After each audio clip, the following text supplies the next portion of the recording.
Welcome to the T-Pac Arcade. Today's game is Super Aleste for the Nintendo Super Famicom. In this 1992 shoot-'em-up from Compile and Toho, your Aleste fighter craft has merged with some kind of mysterious spirit lady to defeat some kind of mysterious sphere that feeds on planets. It's a bit complicated, but as long as you fly around blowing stuff up, you'll be fine. And there's plenty of stuff to fly around blowing up here, because Super Aleste has a whopping 12 levels, and plenty of unique stuff to fill them with, like giant floating robo butterscotch candies that fire in every direction when you detonate their hulls, moonships that draw tic-tac-toe boxes made of fire, rock baguettes that spring out and punch you when you aren't paying attention, mechanical squares that drill through caverns like geological lawnmowers, rainbow beads that look pretty but serve no purpose other than to obstruct your shots, evil-eyed alien craft hibernating inside asteroids that have no idea when spring is coming because it's always cold and dark in the abyss of space, and wiggly interplanetary bacteria that would probably give you some kind of alien flu that makes you sneeze purple boogers. There aren't many bosses in this game, especially considering how long it is, but I enjoyed all the ones the developers did include,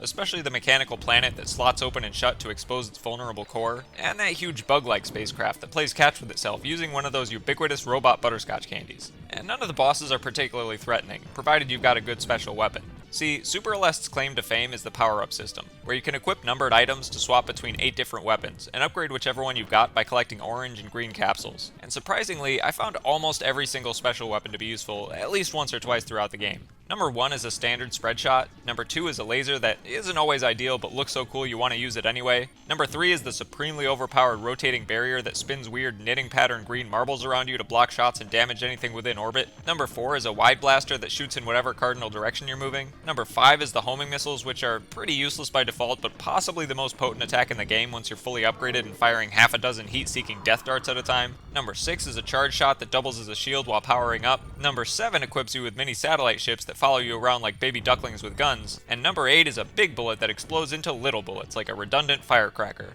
You've also got a stock of 3 screen-clearing bombs that reset when you die. By the end of the game, I learned to use these pretty liberally, especially since you can get 1 instant respawn per credit, which means 6 available bombs at your disposal to frantically detonate your way to the end of a particularly hectic area. Of course, most of the areas are pretty hectic, but that's what I've come to expect from the Aleste series, and the majority of my experience with this game was getting fully powered up with the shields or missiles and then just holding my breath as my oxygen-deprived brain struggled to process all the chaos on screen and dodge whatever stray bullets got past my defenses. And even though this is a reflex-heavy game, I like to set the adjustable speed pretty low to help me maneuver around, especially since the environments won't kill you on contact like in most shoot-em-ups. I did hit the gas on that speed tunnel level though, because the environments may not hurt you when you brush up against them, but they'll still crush you to death if you're caught behind a scrolling barrier. I like the visuals in Super Aleste because even though it looks like a lot of space shooters, there's something a bit more abstract going on here, particularly in the block levels where the screen is full of like coins and buttons and stuff, and the effect is only increased by the weird jazzy elevator music in the background. I also love the deep bass-heavy Super Famicom sound effects, and there's plenty of those here. The only annoying audio cue is that ear-piercing squeaky noise from the bacteria enemies in the final level. Granted, the final level also contains one of the best pieces of video game audio ever, the boss monster's voice sample that's so incredibly compressed and garbled that I legitimately can't tell if it's supposed to be saying real words or just mumbling.